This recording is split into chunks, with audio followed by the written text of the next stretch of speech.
Welcome to the webinar, Flight Paths to Sustainable Aviation Fuels, Innovation, Economics, and the 2030 Mandate.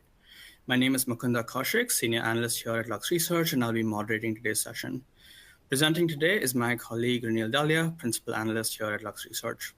Throughout the webinar, you can type any questions you have in the questions box on your screen. Time permitting, we'll answer all of them. If your question does not get answered, please don't hesitate to email it to questions@luxresearchinc.com and we'll respond. If at any point you experience technical difficulties, such as a frozen screen, simply refresh your browser and check that your internet connection is strong. And with that, let's jump into the presentation. So over to you, Renil. Thank you, Mukunda, and hello to everyone. Thank you for making it to this webinar, which will be on the topic of sustainable aviation fuel and more specifically looking at the technologies and the mandates for aviation fuel.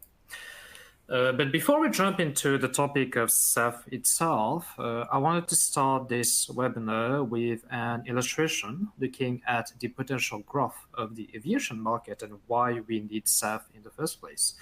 So as you can see here on the figure, this is looking at the projected demand for aviation, more specifically at the number of passengers. And as you can see, in 2020, there was a low number of passengers for obvious reasons. There was a pandemic. 2025, this year, we're back to normal. But what you can see is that over the next 20 years, there will be a significant growth in the amount of people flying around the world. And together with that growth, that will lead to an increase in CO2 emissions as well for the aviation sector. So you can see that this is a problem, because of course, many countries around the world have targets for net zero emissions. Now, regions around the world have been taking actions in order to limit the amount of carbon emissions coming out from the aviation sector. And these are, as you can see here, now these come in the forms of SAF mandates. Essentially, it's an obligation to blend a certain amount of sustainable aviation fuel into your fossil aviation fuel mix. Now, what you can see here in green are the regions that have already implemented SAF mandate. This is the EU and the UK. These mandates are already enforced starting this year. Whereas in orange are the countries, the regions considering the implementation of SAF mandates. And within these regions, the EU and the UK are the ones that already have ones in force. And you can see here the difference between the two mandates. Now, both regions, the mandate was start at 2% this year, but the EU is much more aggressive with this mandate, where by 2050, this is just in 25 years, the EU wants to have 70% of its aviation fuel to be covered by SAF. And among that 70%, 35% will be e-fuel, whereas the UK is 24% by 2040, but a much lower percentage for eSAF, only 4%. So here you can see the obligation that these regions have put in place for their airlines, for their fuel producers. But the question is, what is the market? What is the demand? How much is 2% of the EU's consumption, for example? And you can see that here. Now, here on this figure, you can see the projected demand that is created by the SAF mandates. So in 2025, the EU and the UK's combined mandate demands a consumption of 1 million tons of sustainable aviation fuel, and that will grow to around 4 to 5 million tons by 2030, because this is when the mandate, the percentage increases by 2030. And in orange here, you can see the impact of China, India, and some other countries around the world that have announced the intention to implement a SAF mandate. Now, for these countries, for these planned mandates, you can see that there's barely any increase beyond 2030. And the simple reason for that is because many of these countries have not announced what they intend, how they intend to increase the mandate beyond 2%. Most of them will start at 2%. And that's the reason why we have not included these unannounced increase. But what you can see is that by 2030, we will definitely need at least 4 to 5 million tons of SAF, and that by 2040, that will increase to approximately 20 million tons of SAF.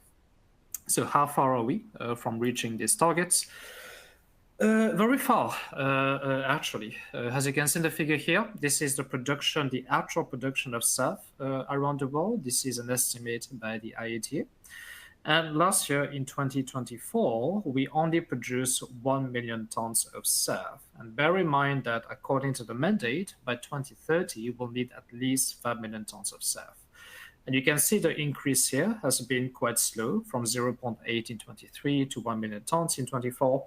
And now we need to increase that to 5 million tons by 2030. And we only have 5 years left to do that. So you can see the magnitude of the problem here is that we really need to increase the production of SAF in order to meet these mandates. So the question is really, where will the remaining 4 million tons of SAF come from? And here you can see on this figure the various companies that are trying to close the supply gap for SAF.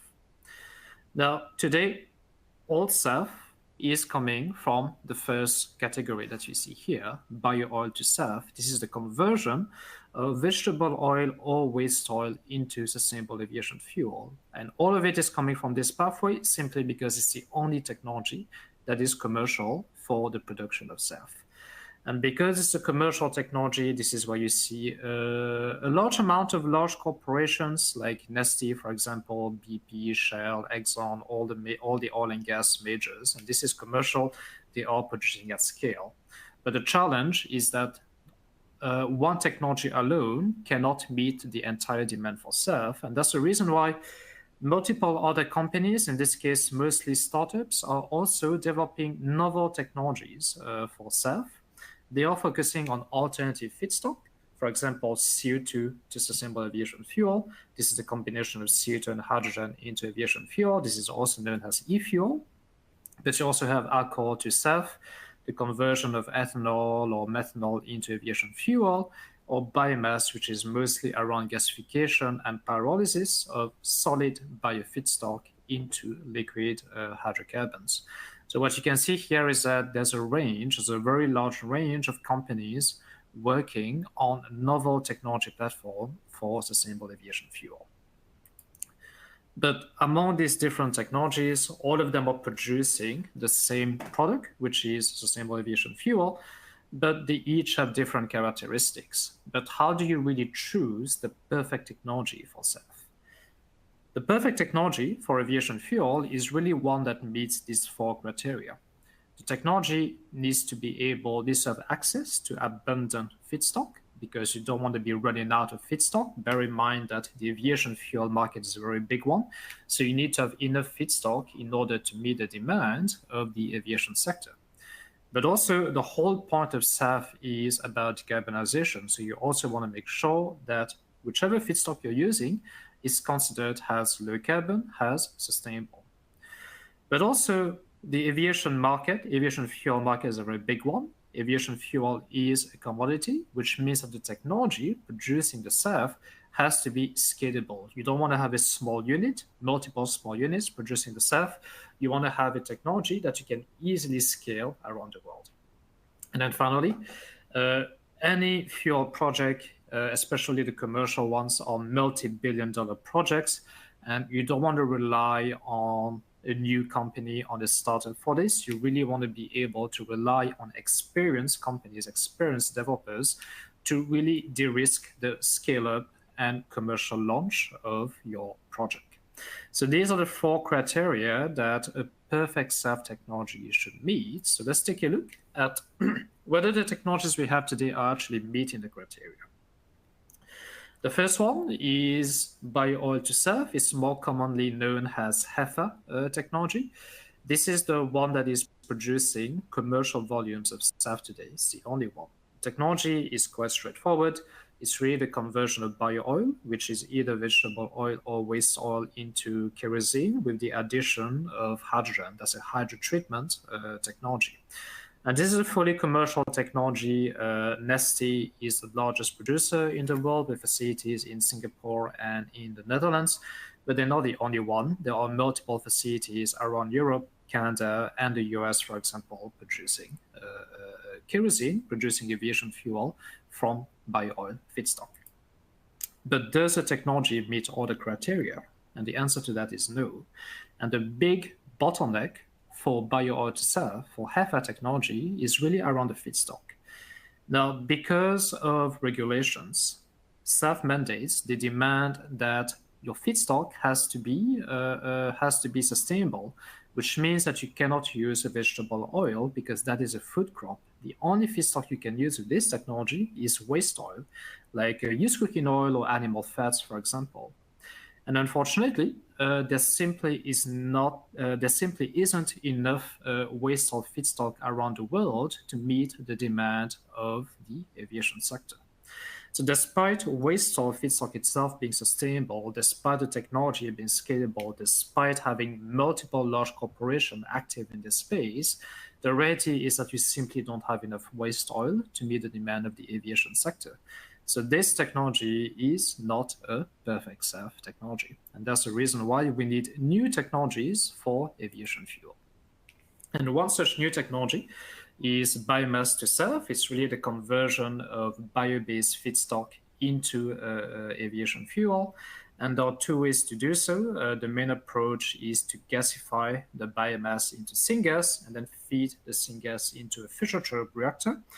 Or the more early stage approach is known as pyrolysis or liquefaction, where you take the biomass, you heat it up in the absence of oxygen in order to liquefy it, and then you then refine that biocrude into aviation fuel. So this approach is currently at the demonstration stage right now. One demonstration facility was built in the US. It eventually shut down due to unrelated reasons. It's mostly around the complexity of the technology. But this is an approach that many companies are trying to scale at the moment.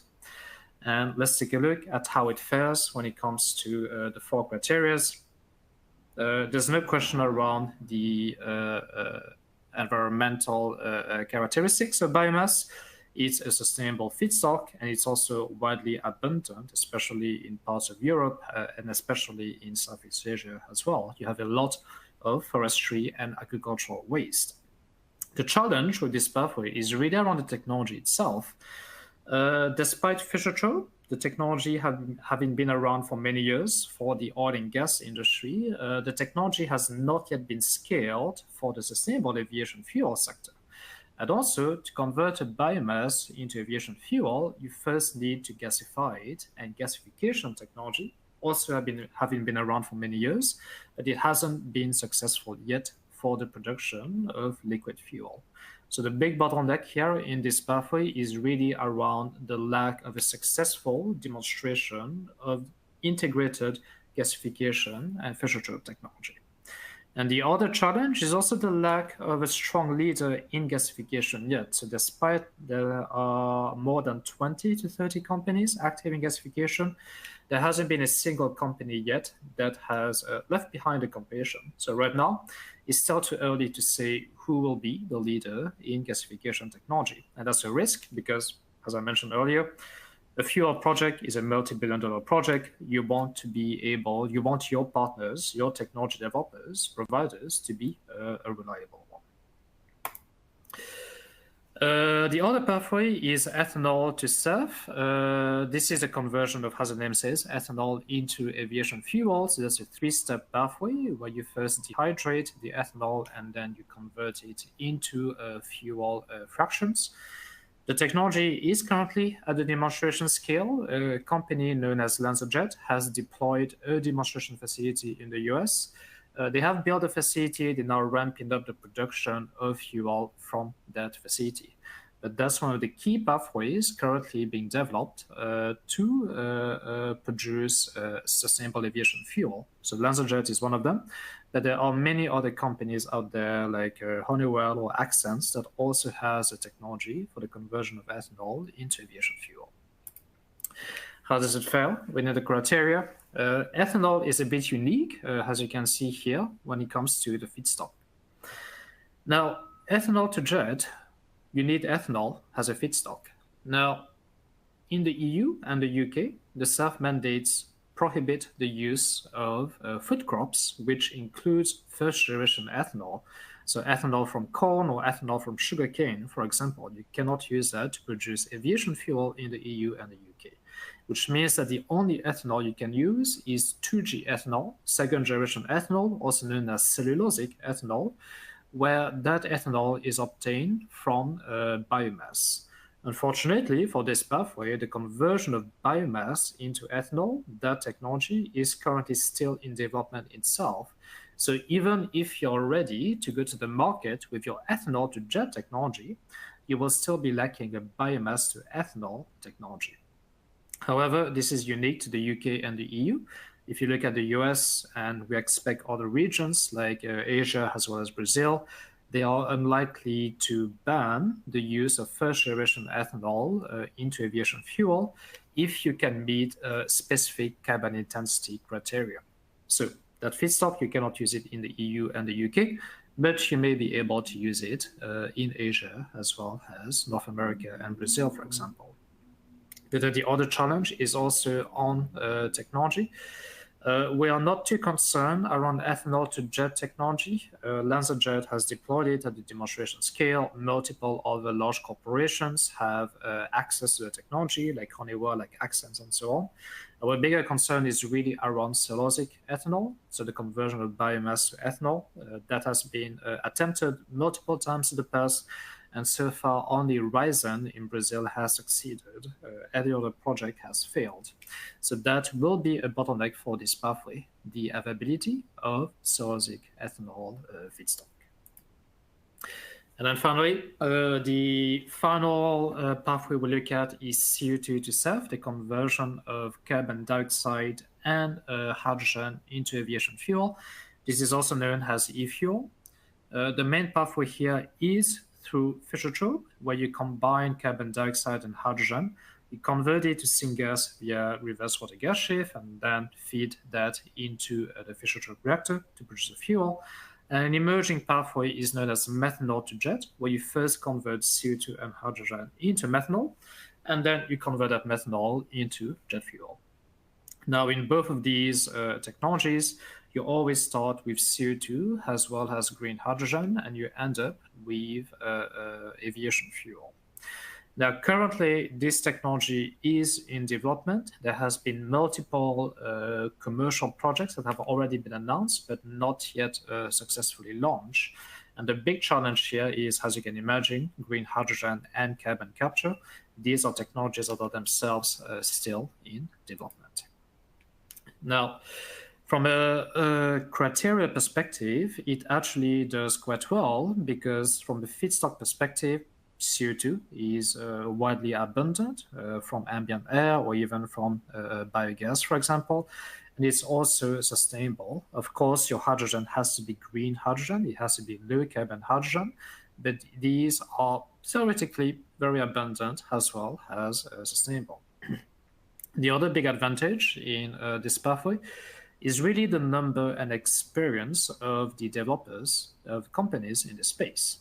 Now, whether you're looking at electrolysis, whether you're looking at Fischer-Tropsch or methanol to jet, you already have large corporations like Siemens, like ThyssenKrupp, like Sasol, like Honeywell, like Topsoe, who are active in these different technology groups. So there's no risk here around the reliability of your partners. The bigger risk is, of course, around the technology itself. Every technology in that value chain, which includes carbon capture, direct air capture, electrolysis, Fischer-Tropsch, as well as methanol to jet, each of them are currently in development, and quite often these technologies are being developed independent of each other. So even if you have a scalable direct air capture and Fischer-Tropsch and electrolyzer technology, the challenge will be integrating all these technologies together into a single unit and then optimizing the operation. Now, this is something that we expect will happen, but it won't happen very easily. So there will be challenges into integrating these technologies together in a single unit and then scaling that unit into a large-scale commercial facility. So as you can see, we looked at 4 different categories of technologies, and you can see that none of them are currently meet the criteria of the perfect SAF technology. Bio-oil to SAF, that's the commercial technology. The big bottleneck here is a lack of feedstock, whereas the emerging technologies around biomass, ethanol, and CO2, they all have their own challenges, most of it around the technologies themselves. But the big question is really the cost. And as you can see, I did not talk about cost. And yet that is the most important metric because, of course, you want your sustainable aviation fuel to be commercially viable. And for it to be commercially viable, it needs to be affordable. You want the airline to be able to buy your aviation fuel. And this is why we did a techno-economic analysis looking at various feedstock and various technologies and looking at how they fare versus fossil jet fuel. So what I will do for the next few minutes is looking at each of these different pathways and compare them versus the benchmark. And the benchmark is really the price of fossil jet fuel, which changes every day, but the average these days is at around $600 per ton of aviation fuel. So looking at our first 2 pathways, this is bio-oil to SAF. In this case here, we looked at 2 types of bio-oil, first generation vegetable oil, as well as second generation waste oil. And you can see how it fares here on the cost. Now, one thing I have to specify here is that this is looking at the best case scenario. So there's no timeline here because we assume in this scenario that all technologies are fully developed, they're fully optimized, and they won't get any cheaper. So really, you're looking here at the best case scenario, and you can see that in the best case scenario, even the commercial pathways, which is hydrotreatment, HEFA, bio-oil, vegetable oil, and waste oil, even in these pathways, you cannot match the cost of fossil jet fuel. In the case of vegetable oil, you carry a premium of around $200 per ton, $400 per ton of aviation fuel, and for waste oil, slightly less. And the difference in price is really because of the difference in feedstock price. Waste oil at $580 per ton of waste oil is cheaper than that of vegetable oil. When we look at the emerging pathways, in this case here, this is really around biomass to aviation fuel via the Fischer pathway. Here we looked at municipal solid waste as a potential feedstock as well. Now, because municipal solid waste is cheaper than biomass, as you can see here in the price, MSW, we assume the cost of $90 per ton of MSW, as opposed to more than $100 per ton of biomass, but also because MSW has a lower moisture content than biomass, the conversion of municipal solid waste into aviation fuel actually comes very close to the price of fossil jet fuel. However, again, this is assuming an ideal case scenario. No one in the world is producing aviation fuel from MSW at the commercial scale today. This is really looking at if you were to successfully scale the technology, that's the potential price you're looking at. Whereas for biomass, because of the nature of the biomass and the cost of biomass, you will always be more than twice as expensive as fossil jet fuel. Same thing goes for ethanol, 1G and 2G ethanol.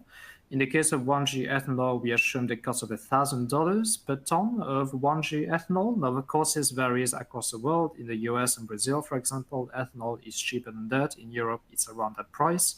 Whereas for 2G ethanol, here we assumed a price of $1,800 per ton of ethanol. So you can see the impact here.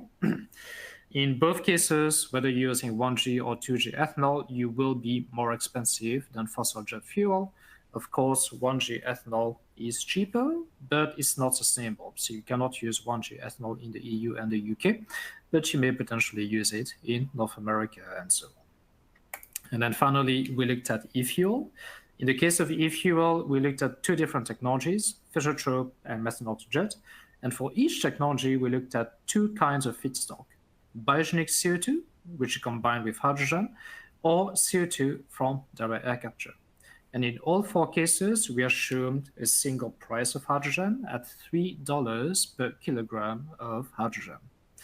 And you can see that regardless of your source of CO2 feedstock, whether it's biogenic or from direct air capture, you are several more magnitude more expensive than fossil jet fuel. Now, of course, biogenic CO2 is cheaper. Here we assume the cost of $100 per ton of that CO2 versus $700 per ton of CO2 for direct air capture. But here you can see that you will be 3 to 5 or 6 times more expensive than fossil aviation fuel. So that's really the challenge when it comes to SAF, is really that it's quite expensive. And the mandate forces you to adopt SAF at various levels. But what the mandate doesn't do is make SAF cheaper. So in this case here, the big challenge is how to bring the costs down. Now, looking at the impact it will have on the operations of an airline. Here we looked at Air France. Now, we looked at Air France, an example of an airline that is subjected to the mandates in the EU today. And Air France recently made the statement that they intend to incorporate 10% SAF globally by 2030. They want to go even beyond the SAF mandate that is enforced by the EU. So if Air France were to implement SAF over the next few years, what would be the impact on their operation? Now, this is the network map of Air France. Air France, they're based in Paris, in France, and they are flying all over the world, as you can see here, more than 85 countries. And if Air France were to adopt SAF, they would have to adopt SAF across their entire worldwide network if they are flying from Paris. So for this analysis, we took a look at a route, an example route, which is Paris to Singapore. Now, in this case here, Air France would have to fly, an airplane would have to fly over 13 hours from Paris in order to get to Singapore. Now, how much does it cost an airline to do that? Now, this will vary by airline and by type of airplane, of course, but the general assumption is that to operate a wide-body airplane, it will cost around $10,000 per hour of operation. So for every hour that the airplane is in the air, it would cost around $10,000 per hour. So if Air France wants to fly from Paris to Singapore, that plane will be in the air for around 13 hours. And 13 hours means that it would cost Air France around $135,000 to operate that flight. And you can see here in the figure that half the cost of that is fuel consumption, whereas the other half are other costs like maintenance and crew costs and so on. So with the SAF mandate, the more SAF that you adopt, the more expensive your fuel contribution will be, because SAF is more expensive than fossil jet fuel. Now, how does it look like from a blending perspective? If your SAF is 20% more expensive than your fossil jet fuel, this will be the impact on the cost of the airline. So at 0% blend, your fuel cost is responsible for around $5,000 per hour, whereas the rest is maintenance and crew and so on. The more SAF you adopt, the higher the contribution of fuel to your operating costs. But if your SAF is only 20% more expensive, you can see that the overall impact is quite minimal. However, the challenge is that you don't have enough feedstock for that 20% SAF premium. This is the HEFA pathway. This is the commercial pathway. And we can quite easily reach 2% blend with the commercial technology that we have today. But if you want to go beyond 6% blend, you simply don't have enough feedstock. So even though this has a minimal impact on the operations of an airline like Air France, you simply don't have enough SAF in order to meet the demands of the mandate, which is why you have to turn towards other technologies like a biomass, for example, making SAF from biomass. The problem is that making SAF from biomass is much more expensive. It carries a cost premium of 180%. And you can see the impact here. The higher the percentage blend, the more biomass SAF that you adopt, the higher the operating costs of Air France. And when you go beyond 2035, you can see that you run into a limitation, which is the SAF mandate. Now, the EU, they don't want you to just adopt 70% SAF by 2050. They want 35% of that SAF to be e-fuel, to be SAF. So you cannot go beyond that with bio-based SAF. You need to adopt SAF. And the problem with SAF is that it's extremely expensive. Now, in the best case scenario, SAF carries a premium of almost 650%, so which means that it's 6 times as expensive as fossil jet fuel. And you can already see the impact here. If you adopt SAF at just a 6% blend, you already see a noticeable increase in the operating costs. 20% blend, 70% blend is an enormous increase. And once you get to that stage, it's impossible for any airline to adopt SAF at such a blending level because the operating costs will simply be too high. And in the case of Air France here, they would simply go bankrupt if they were to meet the SAF mandate that the EU has enforced.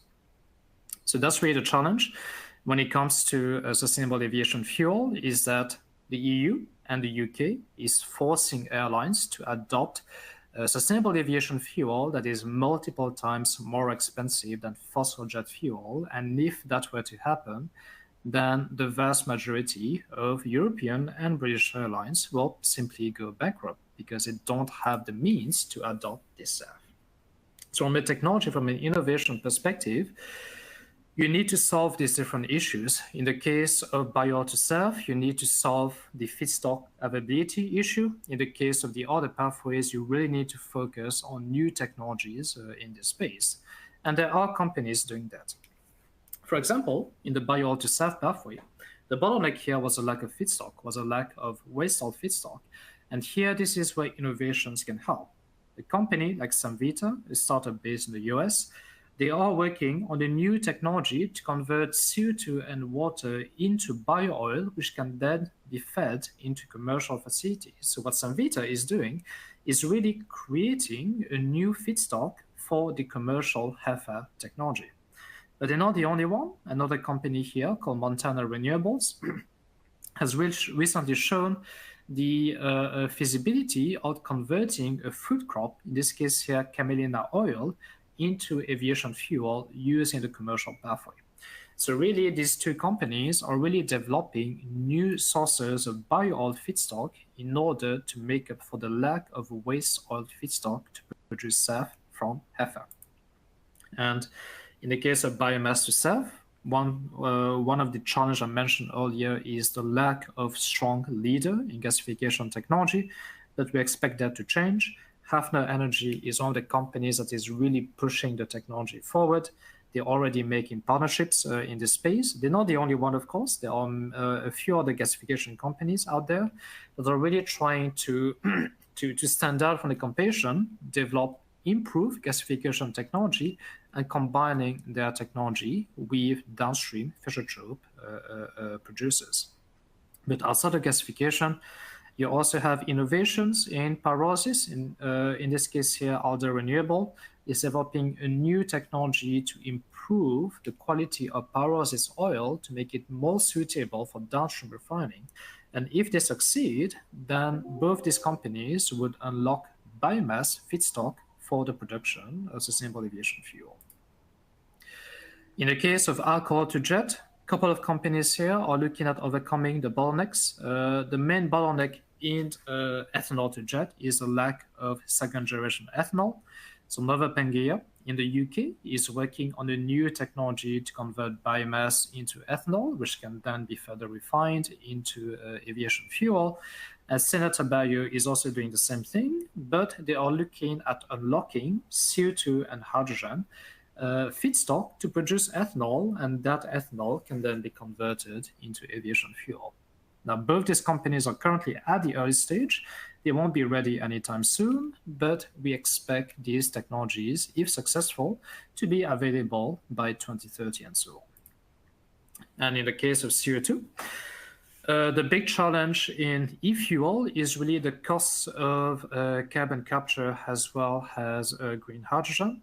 Now, in the case of ReFuelEU, they are working on a new technology platform to convert CO2 and hydrogen directly into fuel. So this is the next generation future pathway where you don't need to go through intermediate syngas production. It's a direct conversion of CO2 and hydrogen into aviation fuel. Whereas Solar Fuel is startup based in the US. They are looking at a single step carbon capture from air and syngas generation. So it's a much lower energy, it has a much lower energy consumption compared to conventional direct air capture, which would significantly reduce the cost of the technology. So as you can see, there's multiple companies out there that are working on these different bottlenecks, on these different challenges across the different production pathways. So the key takeaway here really is that what we have today when it comes to SAF, the technologies that we have today when it comes to SAF, they are simply not good enough because the mandate is already into force. By 2030, we would need 5 million tons of sustainable aviation fuel, and today we are only producing 1 million tons. So going from 1 million ton to 5 million tons will require the use of new technologies. And really, from an innovator perspective, this is really the time to act. These new innovations will be needed in order to get us close to that 5 million tons. But the question is, do we have enough time to get there? And to that, our answer is no, which means that we're very confident that the EU SAF mandate for 2030 will fail, because 5 years is simply not enough to develop and scale new technologies. We are confident that these technologies can be successfully scaled, but 5 years is asking for too much. 5 years is too little time in order to do that.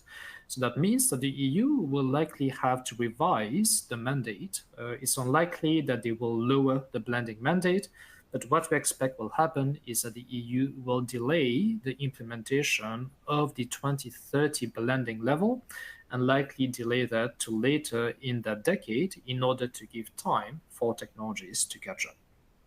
The other thing that we want to highlight as a key takeaway is really around e-fuels, and especially the role that direct air capture will play in the aviation fuel sector.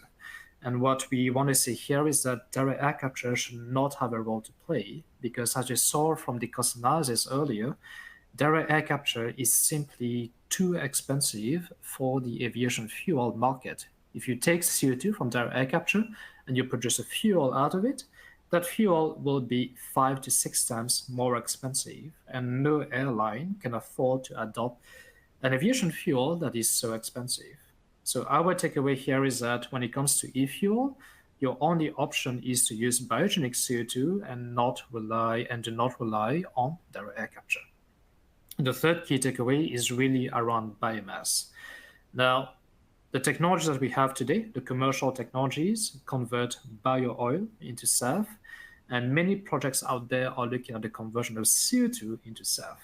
We think that there is not enough attention being devoted to biomass to SAF, unlocking biomass gasification or biomass pyrolysis, because in order to meet the mandate, you need a scalable and low-carbon feedstock, and biomass is that feedstock. So really, we need to have more investment, more innovation activity around the conversion of biomass into aviation fuel. So this is it from me today. I hope that this was helpful, and I'm very happy to take any questions from the audience. Thanks, Renee. I see a few questions coming in already. If you have questions, please drop them in the questions box. And if we don't get to it on the call today, someone from Lux will be in touch with you. The first question, I think, goes off right at the conclusion. So if we can't meet the mandates, should we keep hoping that these technologies are going to catch up, or should we be reconsidering the use of mandates? I think the likely scenario is that the mandates will have to be delayed, because if you think about it, let's say even if you have the technology, and you don't because the technology is not yet ready, but even if you did have that, we're already in 2025, halfway through the year. That means that you really only have 4.5 years left in order to meet the mandate. Now, building a commercial scale SAF facility requires a lot of time, requires a lot of money. And to really increase the production of SAF from 1 million tons to 5 million tons in the space of just 4.5 years, that is impossible.